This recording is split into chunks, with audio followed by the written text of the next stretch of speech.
All right, guys, what's up? Welcome to the Onelife Podcast. My guest today is James. Thank you for being here. Thanks for having me.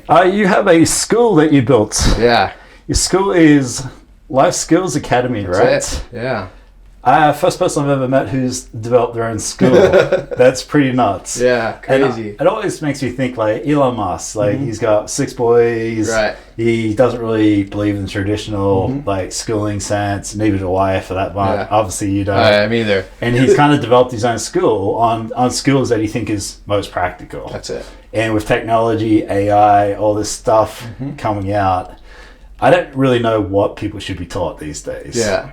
So where are you on that, and what was the story behind this? Yeah. So first question, I guess, should children, I guess, be taught? What's important? I got taught to remember figures and facts and dates, and that doesn't seem relevant whatsoever. So anymore. It's like when we both were about the same age, when we went to school, we had to learn the periodic table and all this other memorization. It was just like World War II. The dates. But like now I can Google that, and like Gary Vee will just pull it out. Okay, who was the 17th president? Yeah. And like that's what always comes to my mind, right? Yeah, he pulled it up on Google, so it's like, why do I need to know that? On your phone, in your pocket. Right, in seconds. I remember that saying, you're never going to have a computer in your pocket. It's going to tell you the answers. Yeah. Or you're never going to have there's a calculator on it. And now it was literally like a phone in your pocket which has access to the entire world. Right. You have more computing power in your pocket than they did when they actually launched like the first people to space. Insane, right? Right. It's way more, your smartphone's way more powerful. And even like the camera is better than what they shot Star Wars on, right? Right. It's crazy stuff. And it's in your pocket. Yeah. So I guess I find that the things that matter, right? Because you and probably most of your audience are business owners. And I ask them all the time, business owners, like, how did you do in school? And most of them are like, Yeah, me too. Right? Yeah. And I'm like, so how much of what you learned that made you successful in business did you actually learn in school? Nothing. None, right? Nothing. And so... if anything, it was opposite. It suppressed you. It suppressed you. That's it made you think you weren't going to be anything. It made you think you can't be anything. That's it. Because you couldn't remember facts and get good grades.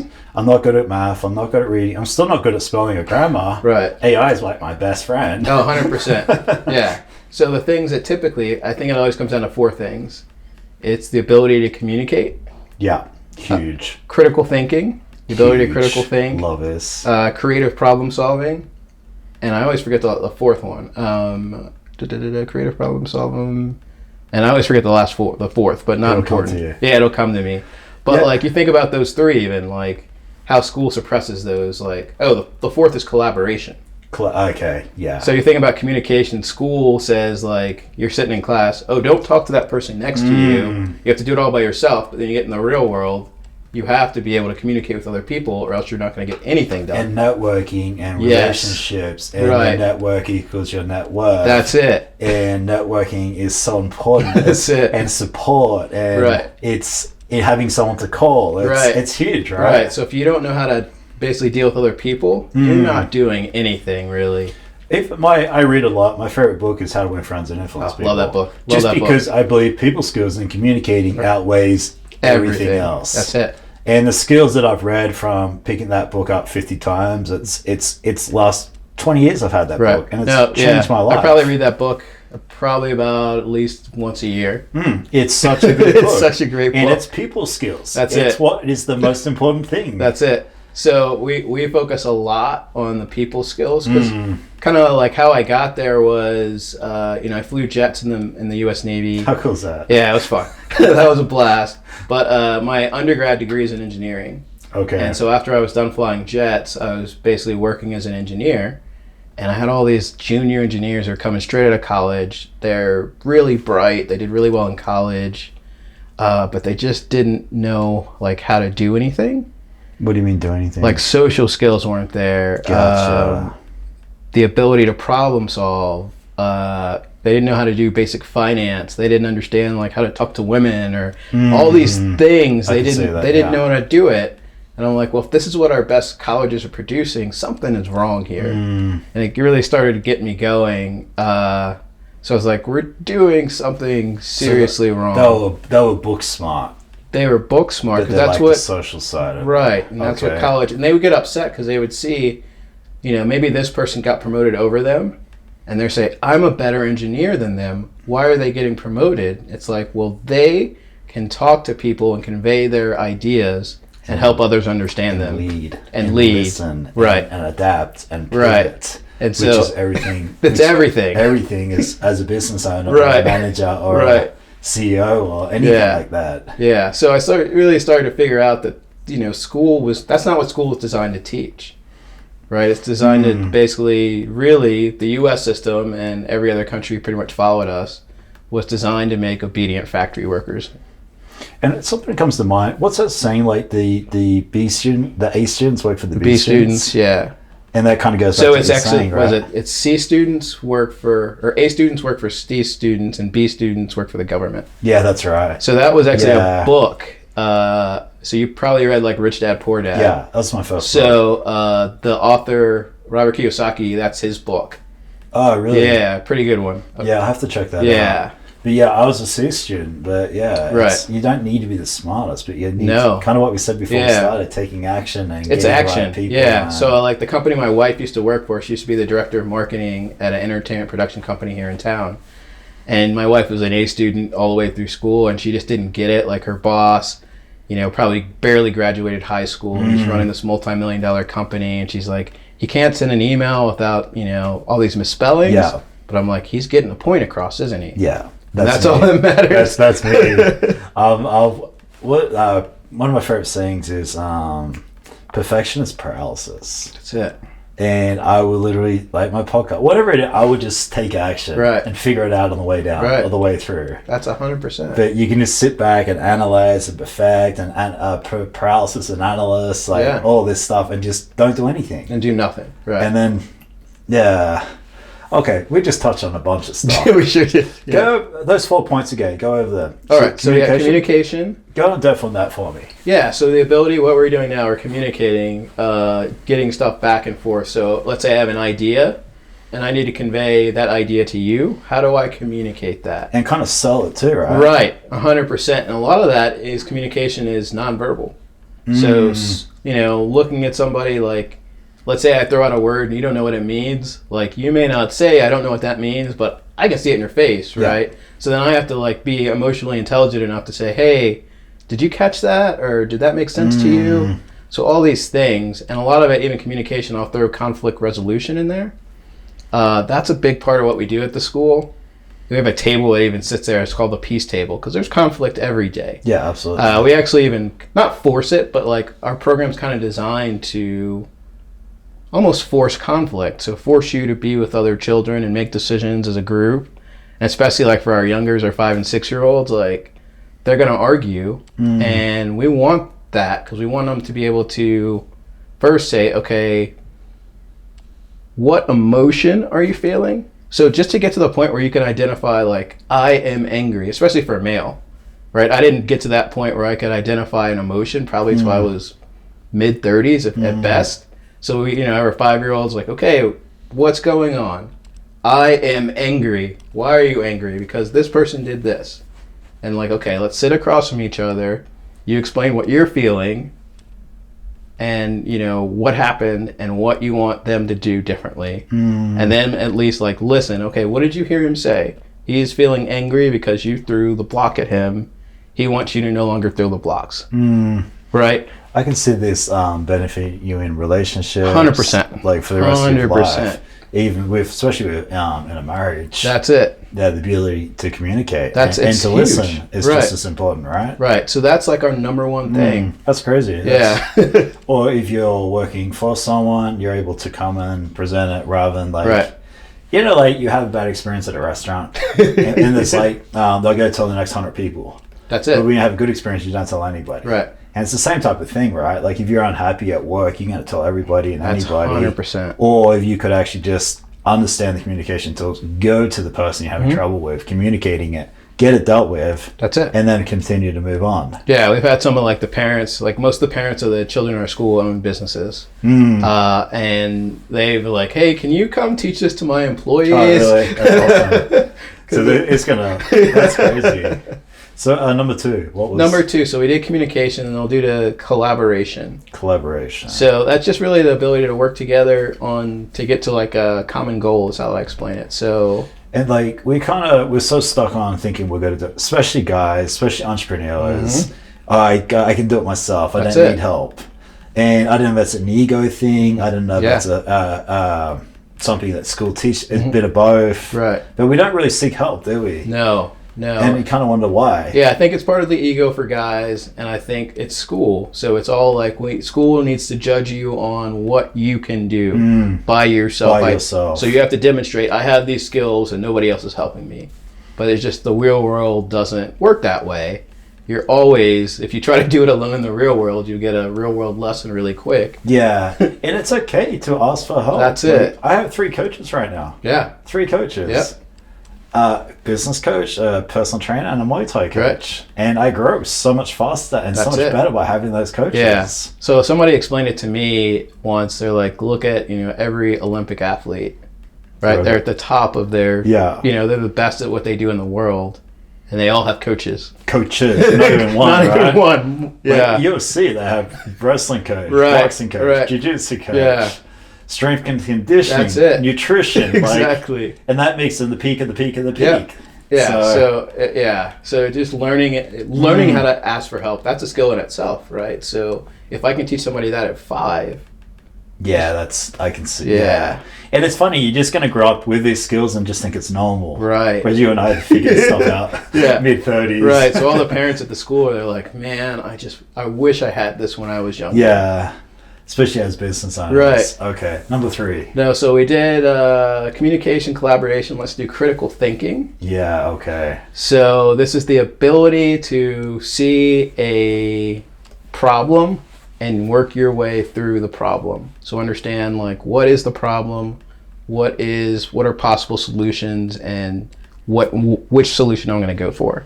Did you think a lot of people get overwhelmed with a problem and they don't? It goes back to that not taking any action or stick their head in the sand. Analysis paralysis, as you said. Yeah, it's 100%. So we a lot of one of the ways we do that is, are you familiar with the Socratic method? I am not. So Socrates, you ever see Bill and Ted's Excellent Adventure?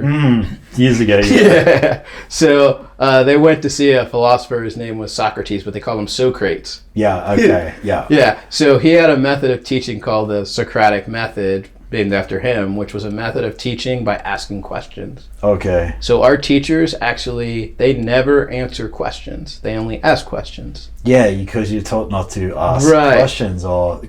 Yeah, it's literally drilled out of you not to speak up and not to ask questions. That's 100% it. So, how we do history is, let's say we're talking about World War II, and a topic in World War II, typically, like we talked about in traditional school, they're going to make you memorize dates. Yeah. This happened this date, this happened this date, these were the people. Well, that's kind of pointless because Google can tell you all that stuff. Yeah.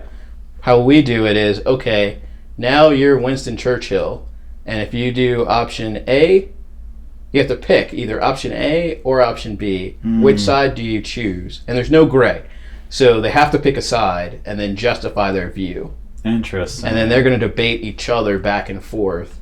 So like which route they would take in this battle. Yeah, exactly. That's interesting. So as we march through history, it's a much deeper understanding because they've debated it. And sometimes they may throw out they may come with a fact, or at least what they think is a fact, and somebody else will say, that's not true.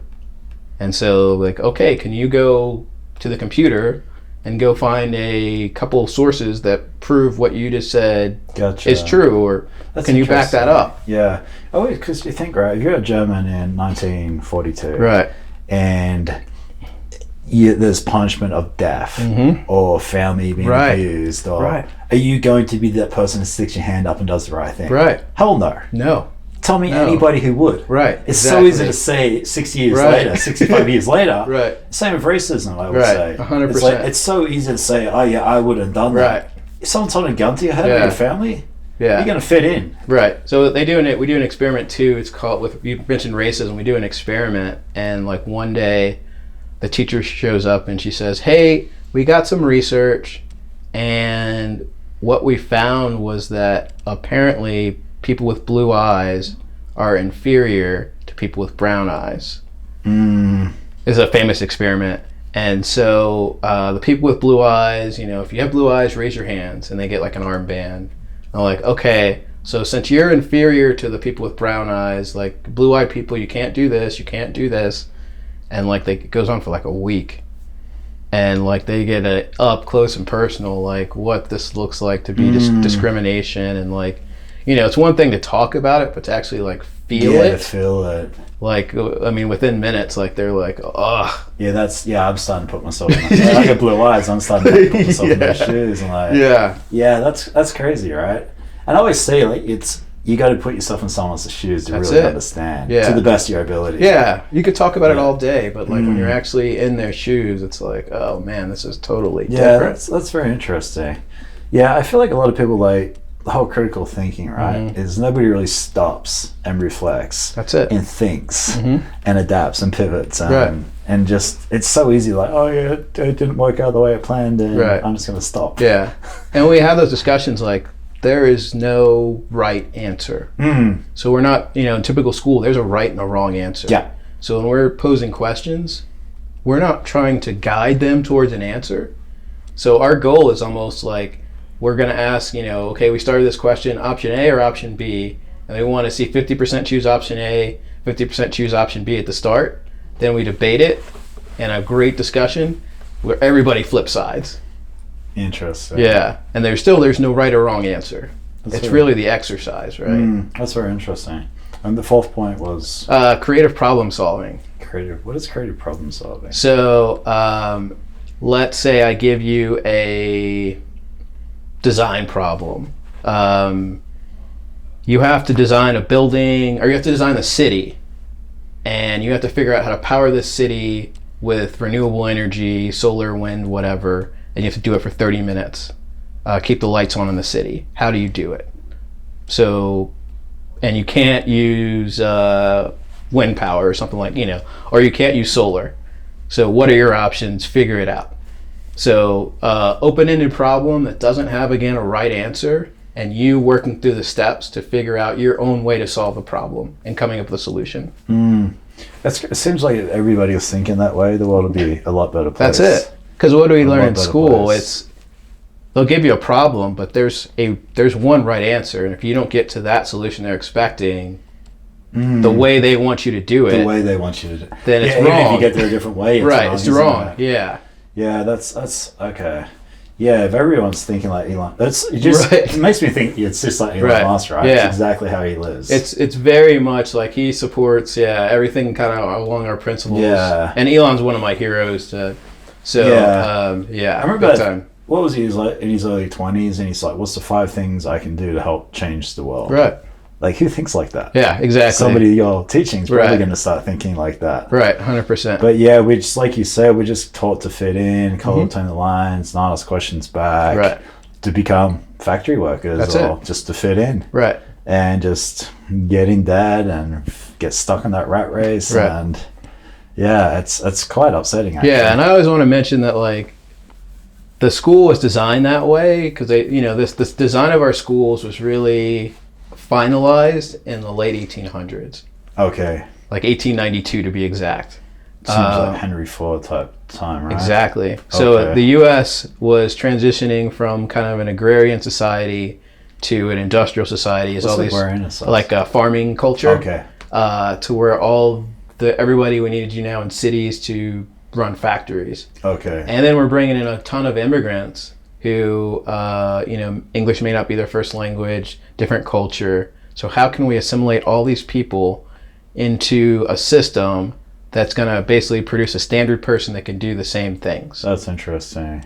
So that it was done by design. Okay. So that's why schools have bells, right, to match what the factory would look like. Obedience to an authority. Rote memorization, all these things. So that's what the factories needed. And you'll teach me about 3 months of summer, right? Yeah. Goes to the farming. Explain that again to me. Yeah, so schools are in session for 9 months a year and have the summers off because, early on as we were starting schools, we were still farming. Most people still had family farms, and they needed their kids home over the summer to tend to the farm. For 3 months. For 3 months. I had no idea. So that's just, you know, when you have these large systems, inertia just builds, and you keep doing the same thing. And most people just don't even understand that that's where that came from. Can't even do it with savings, right? Right. There's a lot of things that we do because it's just always been that's just the way. Yeah, because people will say, well, that's weird. You're in school year round. Why do you do that? And I'm like, do you understand why we do the 9-month thing? And they're like, no, I never thought about it. Yeah, I didn't know that. Not till you told me. Yeah. Okay, that's pretty interesting. What is it? America's the first one to kind of like systemize the schooling? It was actually Prussia, which is now part of Germany. So really? Prussia, late 1700s. Okay. They got their butt kicked in a war, and they figured out they got beat because they didn't have disciplined soldiers. Okay. So they came up with this system to make their soldiers more disciplined, but they had to start when they were children. Okay. So like we need to put you in same age classrooms with a teacher who's in charge, and you have to blindly be obedient to the teacher, memorize a bunch of stuff, don't move, sit there, and that was their system. And then somebody from the U.S. named Horace Mann went to Prussia on his honeymoon of all places and saw their system and thought it was genius and brought it back.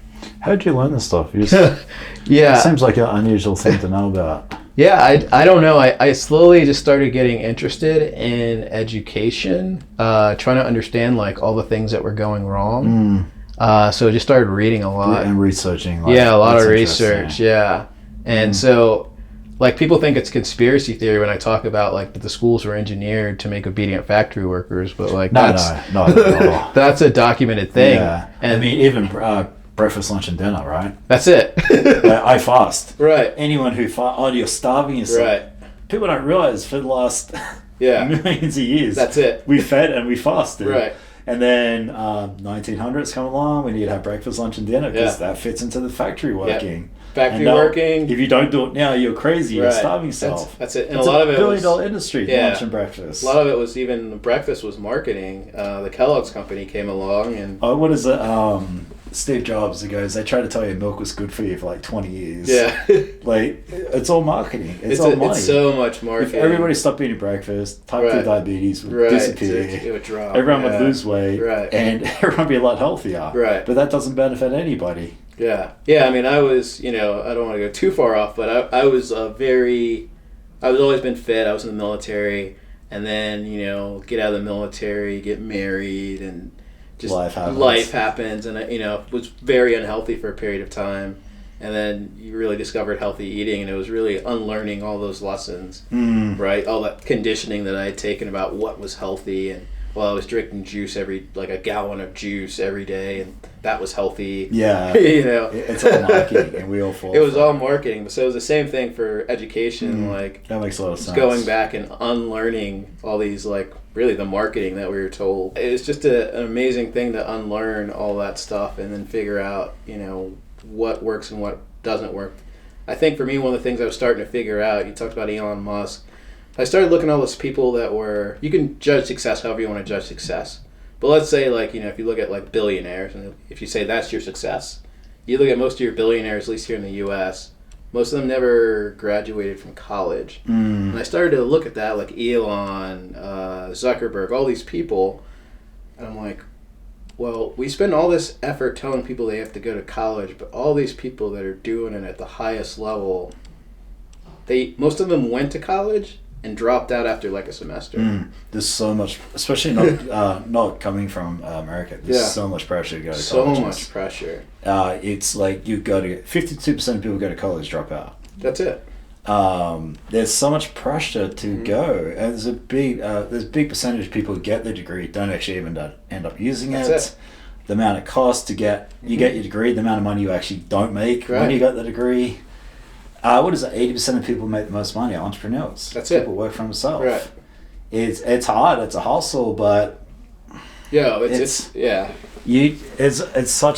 a huge industry. Right. Schooling, they make a fortune. Right. So all of schooling is basically, at least in the U.S., and is designed around, we have to get you all these skills that you're going to need to get to college. So all of kindergarten through 12th grade is all about getting you ready because you have to go to college. And then then you go to college, take on a bunch of debt. And most people don't want to go to college. They have no idea why they're there, no idea what they want to do. Because you're 18. Right. You're a baby. Right. You know nothing. And then you're in college taking on all this debt, and you graduate college, if you graduate, and you're like, I still feel lost. It's like, so what was the point of all of this? And now you got debt you cannot get rid of. Right. The only debt you cannot discharge in bankruptcy in the U.S. is student loan debt. Because it's a business. Right. Exactly. Yeah, it's really scary. Yeah. Yeah, a lot of people drop out of school in year 10 back home. They get a trade. By the time they're 20, 22, they're making $50, $100 an hour as a plumber, electrician. Right. They're making great money. Right. But here you go to school and, that's a whole different subject. Right, so that's one of the things, I have a bachelor's degree and a master's degree, went to a lot of school, but I'm not anti-school, but I think probably maybe about 10% of people should go to college. Yeah, what is it, like doctor, lawyer, exactly. Things like that, absolutely. Right. But just going for the sake of going, no. No, not at all. To me, it does make any sense. It makes no sense, and it makes, you're going to take on all this debt for really no return. Yeah, and then, I never went to college, but I self-educate every single... I read thousands of books. Right. Every time I'm in the car, every time I'm at the gym, 3 to 4 hours a day, I'm listening to audiobooks. Me too. All day, every day. It is so important. Yeah. And that, to me, allows, okay, I need to get better at sales. I'm going to listen to sales stuff. I need to get better at negotiating. Right. I need to learn to speak better. Whatever it is, you go and find out what you need to find out for you, specifically where you are in your life at the time. And then you get it, and you move on to whatever is next. That's it. You're not kind of like, oh, this is what you... Like learning statistics when you're doing a certain degree. It doesn't make sense. Right, but then there comes a time where you actually need statistics for something that you are truly interested in. You'll learn statistics in a night. If you're interested in it, right? Right, you're like, oh, I see. This is going to help me do this. Okay, I want to do that. Yeah, and then there's so much access to free information. It's amazing. I always say that, anyone's looking to do anything, pick up your phone. That's it. Go to AI. AI has just made it so much easier. I love. Now you don't have to read the whole damn book. I know. I love it. We'll get back to the AI. Yeah, I could talk about AI in education for hours. AI is huge. Yeah. Your school, how many people? What age are the kids? So right now, this is our first year. So we have 13 students right now. Expect to be about 36 next year, and that's K through 5th. Are they all in the same classroom? They are all in the same classroom. How does that work? How does that, how do you cater to different... Yeah, we're kind of split, the 5 and 6-year-olds for the most part kind of have a separate program. Okay. Than the 7 through 11-year-olds, but all of we believe also in ample free time. So they need time to be outside, in nature, running and playing. So all of the free times, they're always together, all of them together playing. But when we're actually doing the kind of the scheduled activities, the 5 and 6-year-olds have their schedule, and everybody else is kind of on another side of the room with a different schedule. As the school builds and you get more kids, is it going to be set ages in each class, or would it be would it kind of be grouped together? So grouping wise, eventually by the fall of 2026 will be K through 12. So that would be in the same kind of class or group? So K through 1 are kind of grouped together, and then 2nd through 5th grade are grouped together. Okay. Middle school is grouped together, and high school is grouped together. Okay. But there's points where they all intersect. Gotcha. And so, we say, we have 14 students or 13 students right now, and we have 2 teachers. But I say we have 15 teachers.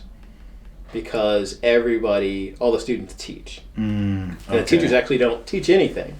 So when we do art, our art teacher's a 10-year-old. When we do PE, our PE teacher's a 10-year-old. So as they get to middle school and high school, they'll have also teaching responsibilities. So they do a lot of the heavy lifting. And so that responsibility that they gain there is huge. Learning how to work with younger children and things like that. It's a learning process. So if you're 10, you haven't been, now you're in the same room as a 5-year-old, you have to figure out, even for play, how much you may, you're playing football and you run over a 5-year-old and you're like, okay, I can't use the same amount of force, and they learn that on day one. But by the end of the first week, like they're there protecting the 5-year-olds, and they learn how to play with them, and they really enjoy teaching them. And the youngers, can learn things faster. Kind of like we have a sibling, right? If you have an older sibling, you're going to learn to walk quicker because you're watching your older sibling do it. You're going to learn to talk quicker because you're watching them do it. And vice versa, you learn to look after them. Right, so you learn a lot more responsibility because you have to actually teach them things. So it's one thing to know something, or you think you know it, but if you have to explain like multiplication to somebody who doesn't understand it, if you can explain it to them, then you really understand it.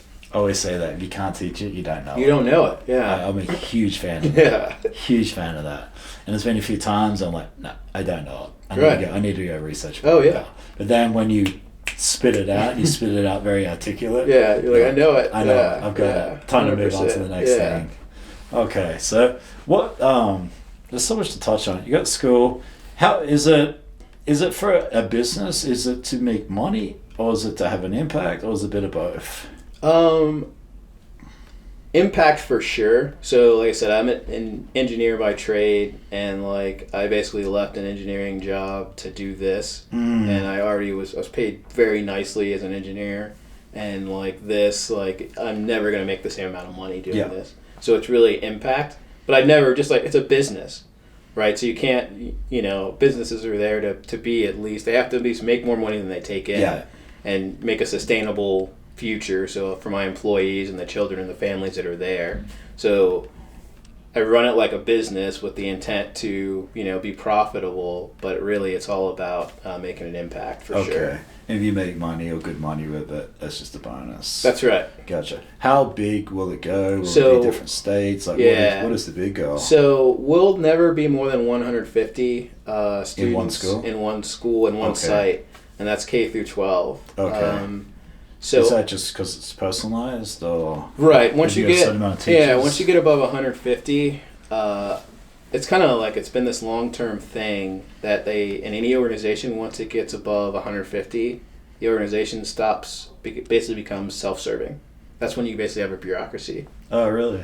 You can look at any organization, so anything above 150, that it stops being about the mission and starts being about serving the organization. Interesting. So 150 is always like, you look at like, I kind of look at everything through the lens of like, I call it our ancestry. So you look at like how humans have lived for the majority of for the majority of human existence, so pre-civilization, and they all lived in tribes, and the best we know, when a tribe got to about 150, the tribe fractured. Really? And split. That's interesting. And you can see it in organizational culture and everything. So once you get above 150, it doesn't work. So you can start a new school somewhere else, and build another thing from there, but just never let it get that big. How many teachers with 150? 150 would be 4.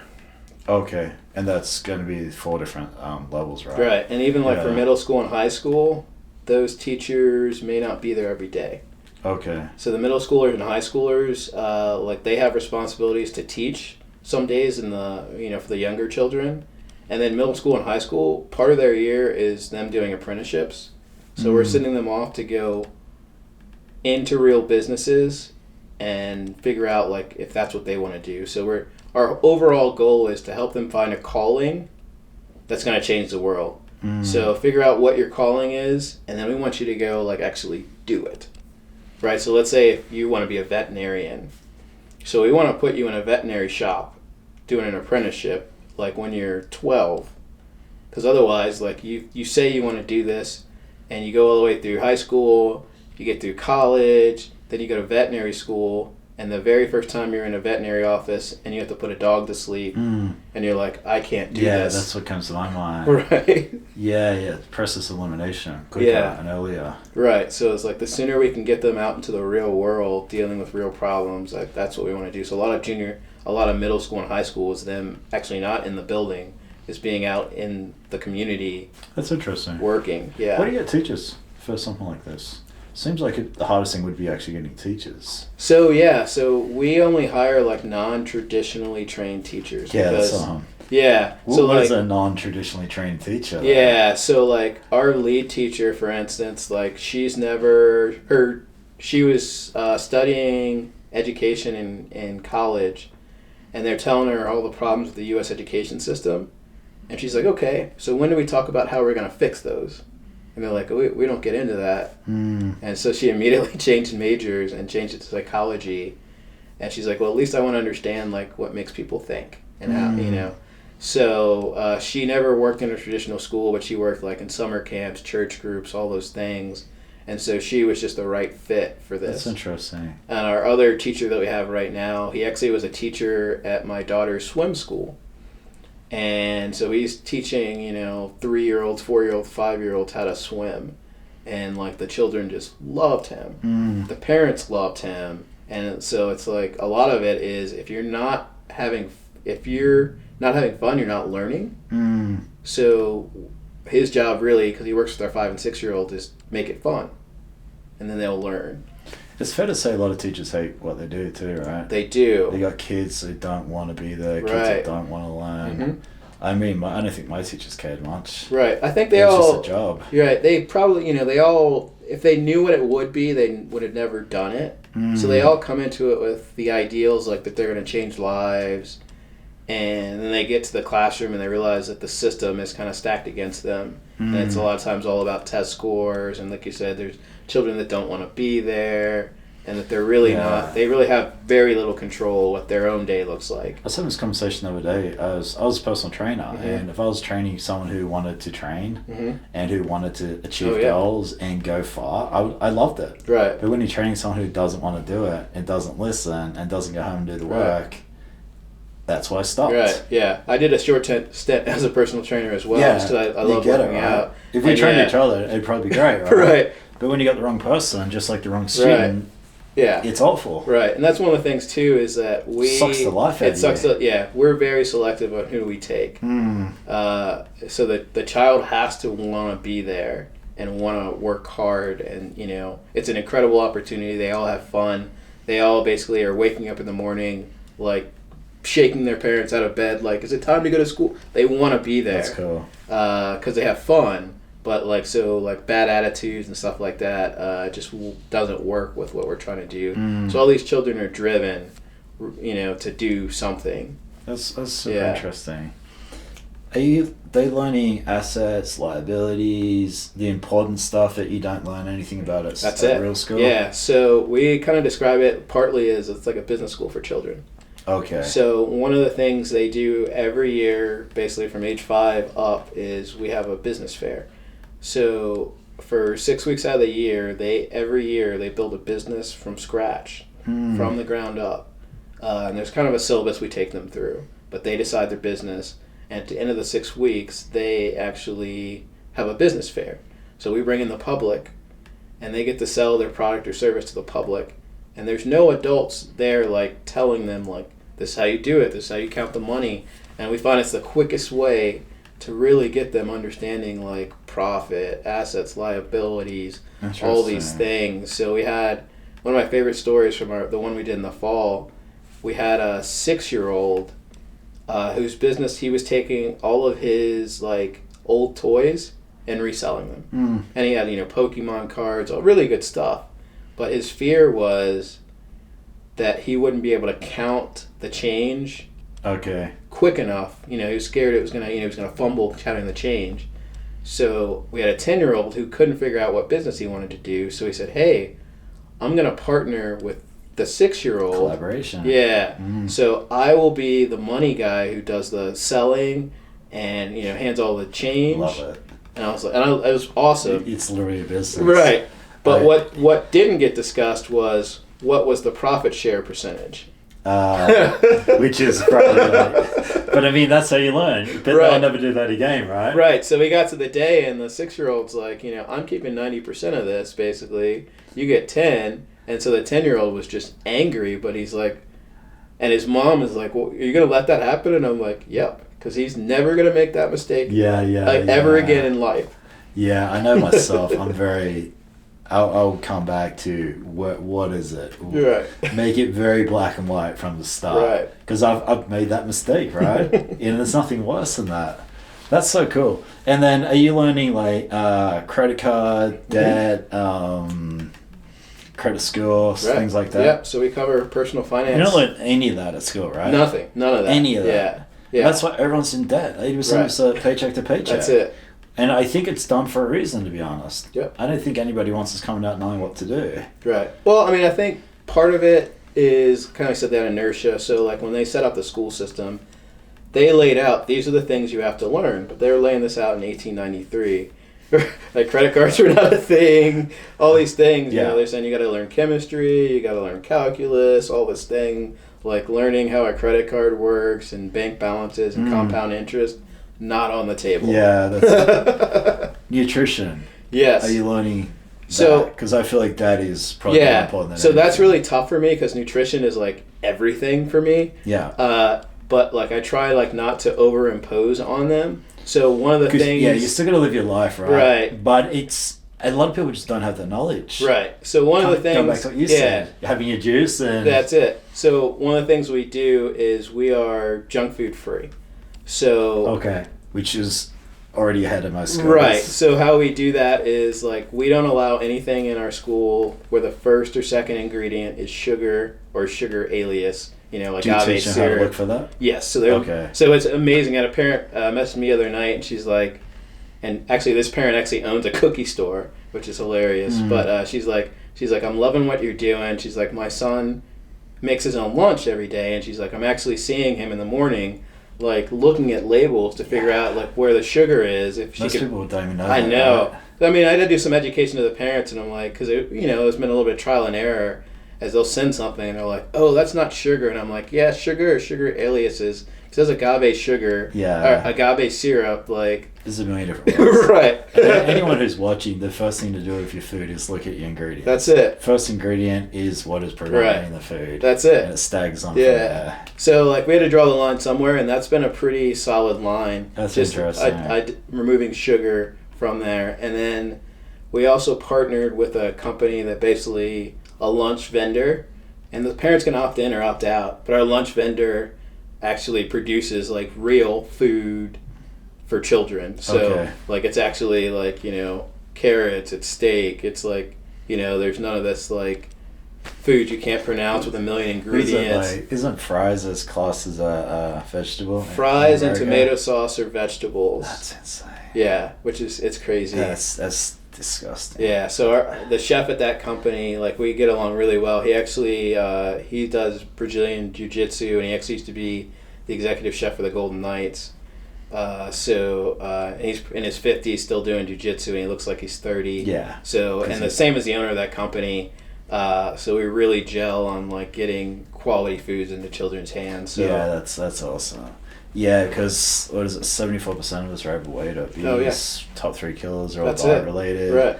We're getting worse. It's getting worse and worse. Very, very, very quickly. Right. So I was very happy to draw that line. Anxiety, depression, exactly. Lack of energy, lack of sleep, coffee. It's disgusting. Right. And you can watch it in a child if you like put in sugar into them. Watching an adult. Right. You've never seen an adult, right? Right. Like, yeah. You just watch them spin up, and then you watch, you know, the fall. And like, if you're for a traditional classroom, it makes 0 sense.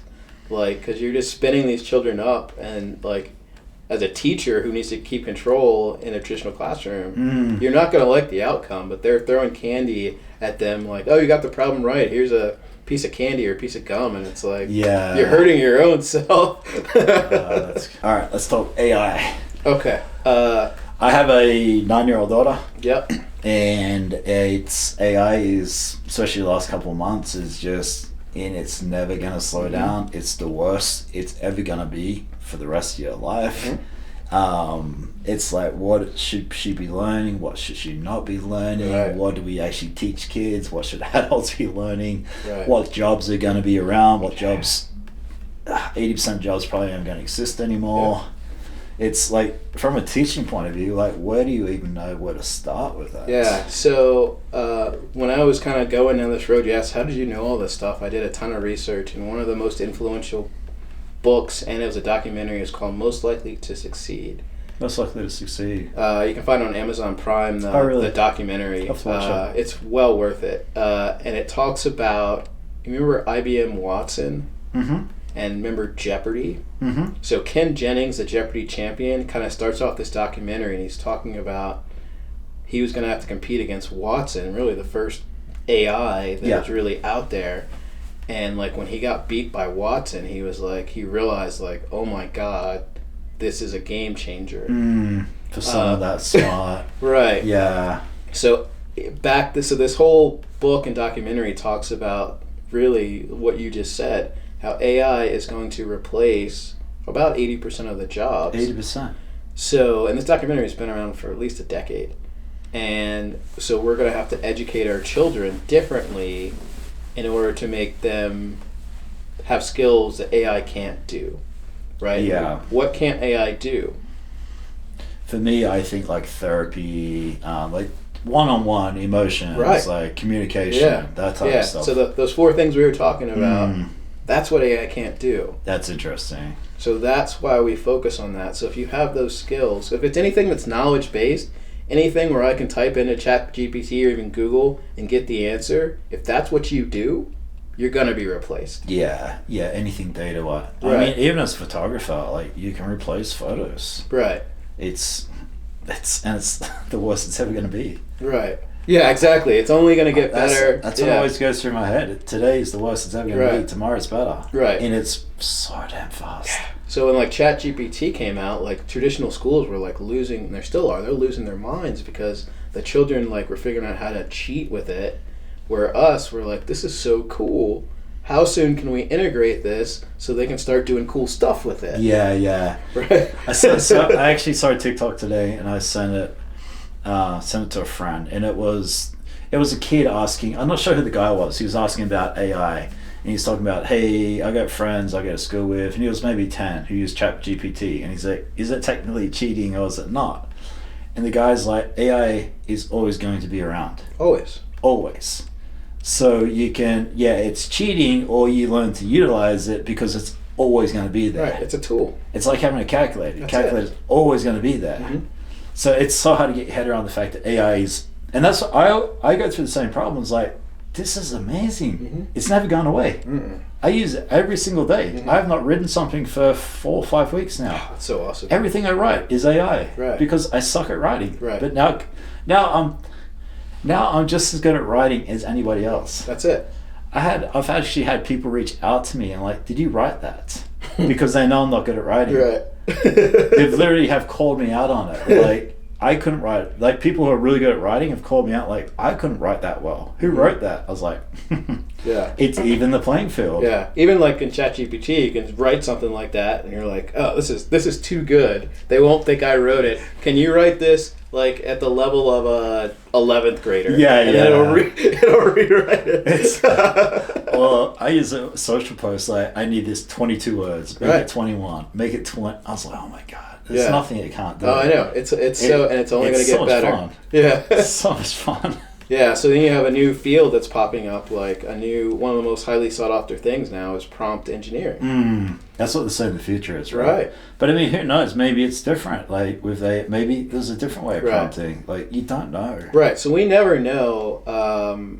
So we can't really prepare these children, right, for what their future is. Because I always say, like, when I was in kindergarten in 1985,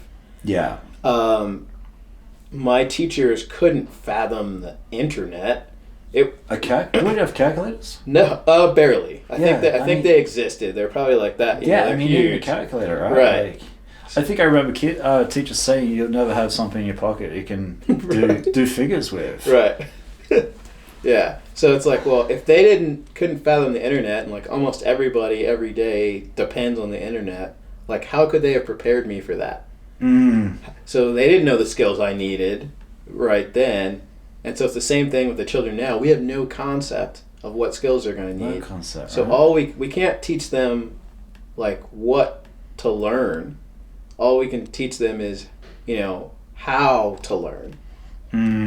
So if you know how to learn, like all those skills we talked about, problem solving, and like, so you say, hey, I want to be a prompt engineer. That's a new thing. How do I become a prompt engineer? If you understand like learning process in general, and you can create a plan to get there and get smart on it, you can go do it. Yeah. Right? That's what we're trying to do is like, you figure out what it is you want to do. We're not telling you what you have to learn. You tell yourself what you have to learn and figure out the plan and how to get there. That's interesting. What about people that don't go to your school with AI? What should they be doing? Like, I think my daughter, right? Like, what should she be learning? Like, should I be introducing her? Should I? I think, when they're in the school, they kind of just have to play the game, I think. And then when you're not in school, that's where the real learning starts. So, like, I remember a couple of years ago, somebody coming to me and a child saying, I want to be a YouTuber when I grow up. And I kind of laughed. Yeah. And then I started looking into it, and I'm like, this is a viable career path. There are people on YouTube, like, that this is their career, they're making millions. This is a thing, right? So, and, like, there was no school on how to be a YouTuber. Yeah. They learn that just, I have a friend who's 50, probably 53, 54, and if he's on dating apps or he goes on dates and he's like, what do you do? He's like, I'm a YouTuber. And they think he's he's some dude in the dungeon of his basement of his parents' house. And he always makes jokes about it, but he's making crazy amount of money and he's a full-time YouTuber. Right. And he's a 50-year-old man. Right. It's... Yeah. Who would have thought, right? Yeah, I mean, I love learning. I'm a lifelong learner, and just if I'm sitting at home and like I have a question, like I'm on YouTube, I'm on looking at Google, like there's just so much you can learn. So much. That like whatever it is she's into, like I said, so she's in school, she kind of has to play the game, but when she gets home, it's like follow your passions, figure out what it is that that makes you feel alive, and then just become as smart as you can on that thing. Yeah, that's a good idea. And I think the same thing applies to someone who's working a job they don't like. Yeah. Like, say, I'm going to pick on Starbucks. You're a barista at Starbucks, $10, $15 an hour, 40 hours a week. You're just getting by. When you're at home, put the time in. That's it. Start researching different things on what you want to do and get good at, and start taking action. Right. So you can get out of it. Yeah, you have to, like you said, you have to do it.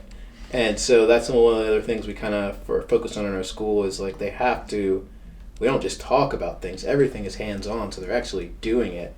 Like a little bit back to the food, like we just finished like learning botany, but the way we did that was they planted their own garden. They had to learn how to compost, how to plant all this stuff, how to harvest it. Like they learned real-world skills. And that's, so we want them actually doing things. It's two different things, right? Right. It's so different. And you see that with fitness, you see that with dieting, you see that with business. There's had a client who's maybe 400 pounds, 450 pounds back in the day, and he knew more about dieting than I did. Oh, I believe it. But he knew more about dieting than I did. But he was still fat. Yep. That's no point. One of my favorite quotes is like, just the abbreviation of it's like knowing and doing is two different things, right? Like walk the walk, don't just talk the talk. Like I live and breathe that stuff. Right. Too many people are just like experts at everything. Right. Right. And everybody wants to put their 2 cents on everything, right? Right. So that's stay in your own lane. Yeah, a big part of it is like we hold them accountable. So, and they hold each other accountable. So like when we start the school year, the first 6 weeks, there's no academics at all. So it's all team building.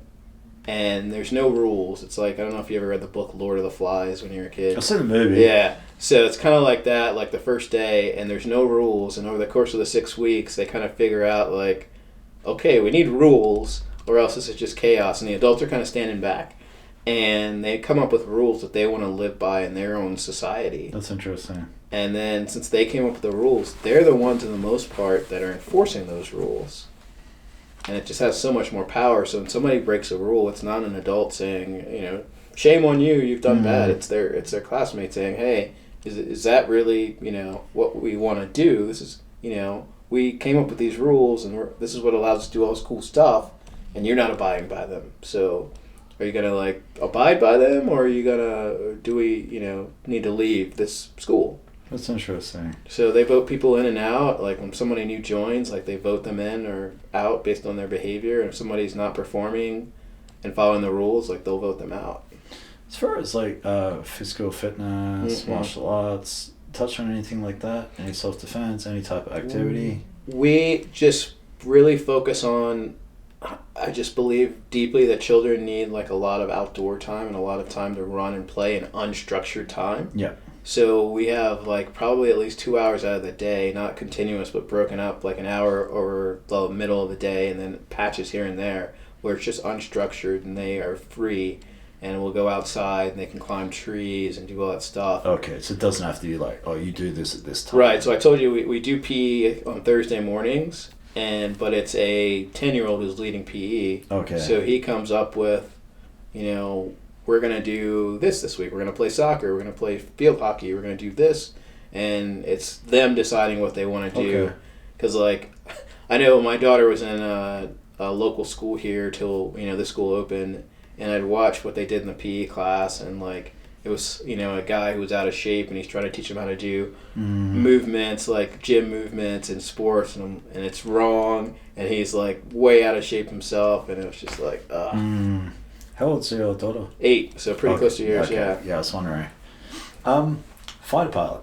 Yeah. Tell me about that's badass. Yeah. So I'm not. What makes you want to go do that? Yeah. So I wasn't a fighter pilot. I was you saw Top Gun. You see the original and you see both movies. Yeah, the second one's amazing. Yeah, it's awesome. So a lot of my friends flew a lot of that stuff in the second one because that's the airplane I flew. Okay. But I was in the original Top Gun speak. I was not a Maverick. I was a Goose. So I was a backseater. Yeah.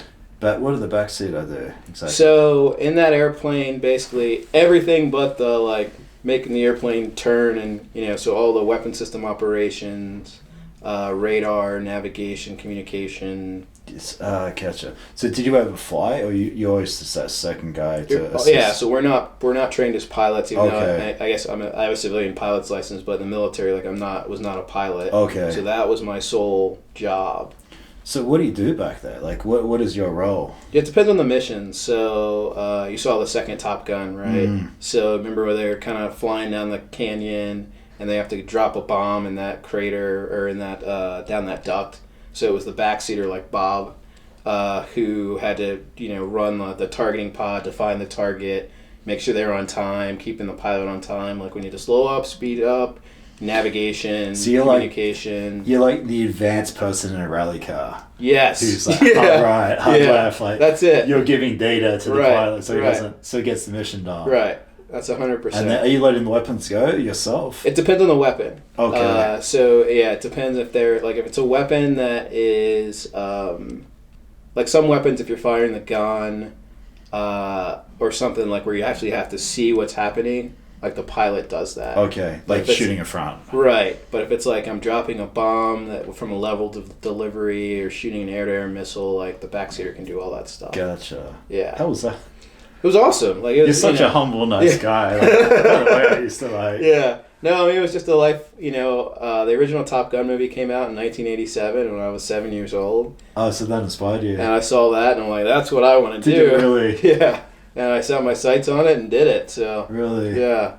Do you're glad you did it? You got a lot out of it. I loved it. Do you ever have to surf? Do you ever have to go overseas or fight? So I've never dropped a bomb or missile in anger, as we say. Okay. So most of my operational service, I was actually forward deployed to the Far East. So I lived in Japan for 3 years and flying off aircraft carriers over there. Okay. So we were there, in case anything happened with North Korea or China. That was kind of our thing.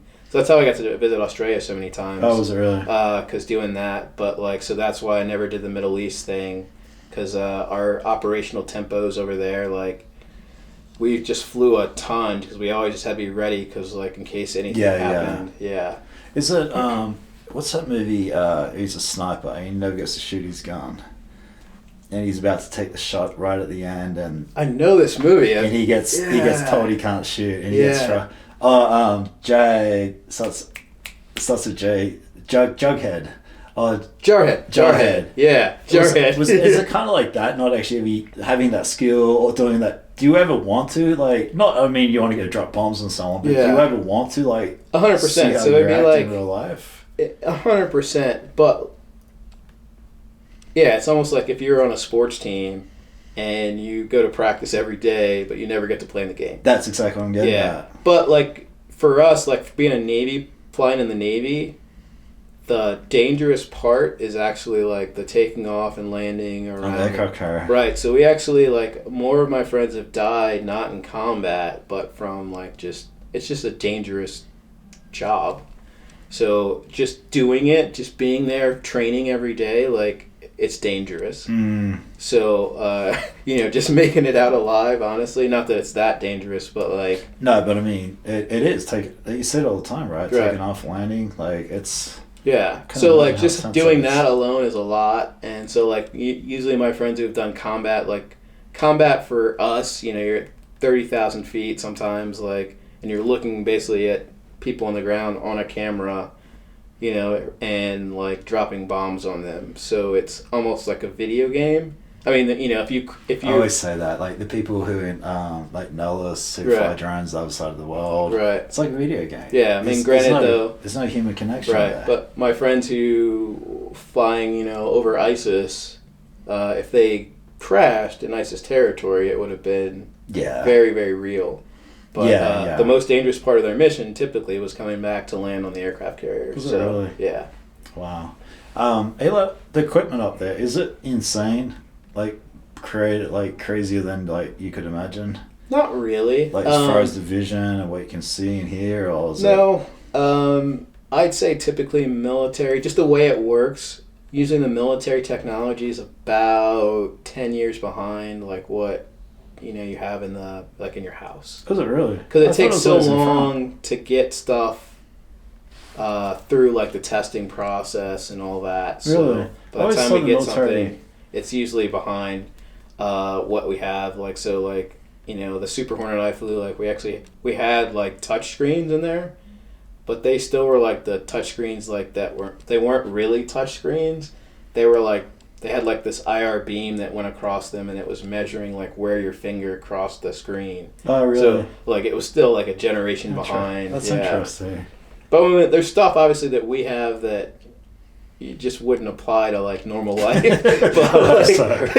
but the actual the big picture technology, when I owned an airplane on the side, the equipment in my own airplane was nicer and more advanced than what I had. Was it really? Yeah. You owned your own airplane? Yeah, for a while. What type of airplane? It was a Cessna 177, so a little 4-seater. Oh, did you really? Yeah.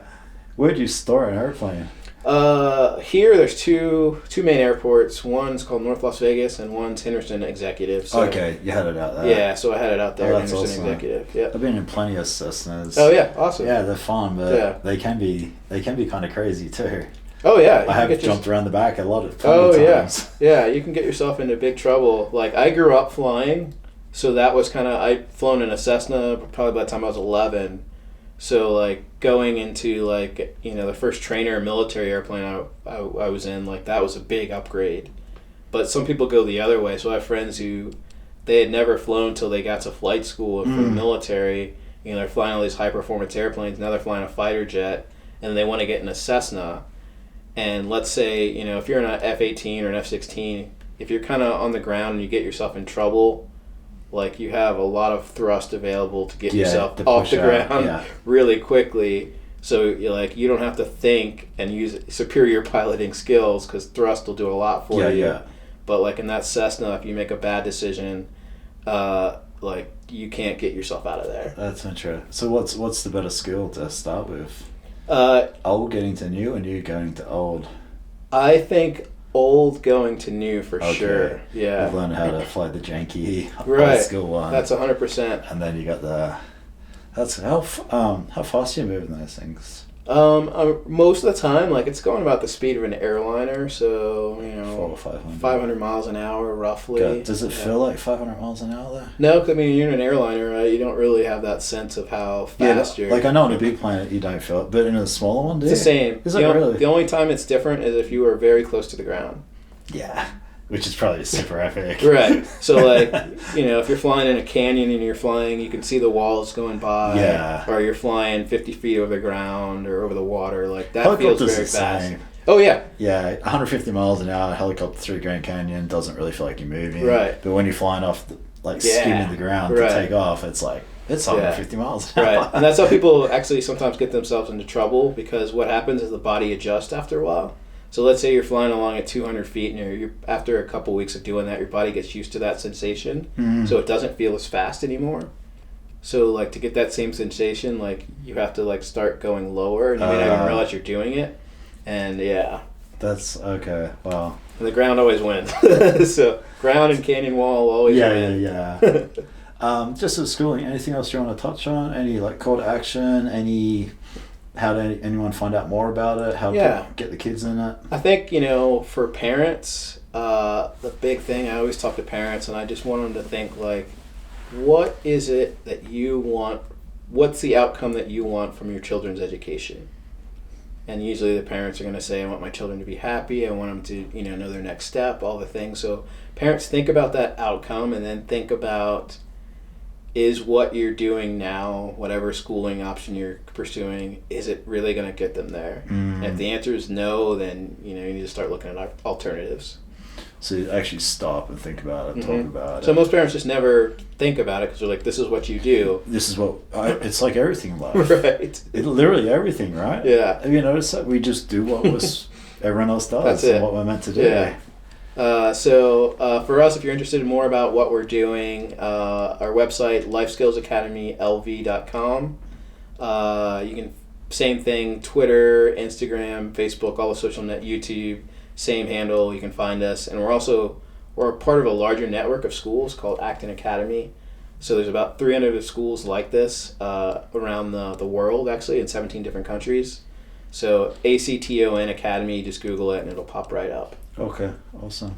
Thank you. Yeah, thanks for having me. It was a pleasure. Thank you so much. I Absolutely. love what you're doing. Keep it up. Appreciate it.